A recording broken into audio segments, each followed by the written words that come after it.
Всем привет, с вами Drone Adventures, и сегодня мы летаем в пансионате в Полушкино. Выглядит он вот так вот, заброшен уже очень давно, разворован полностью.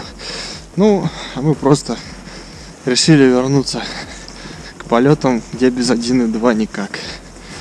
Так что наслаждайтесь.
Ну что, друзья, 1-2 коптеров нам не хватило на полную съемку, потому что сегодня что-то большой мороз и как-то все очень сильно дубеет и ломается.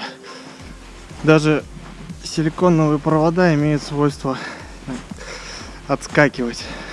Вот, но в целом вот такой вот ролик у нас получился.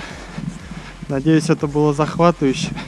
Полет в подвале с фонариком вообще должны были быть интересными, хотя я не уверен, что этого фонарика хватило для того, чтобы было все нормально видно. Ну и всем спасибо за просмотр, подписывайтесь на канал, ставьте палец вверх, не забывайте комментировать. До новых встреч!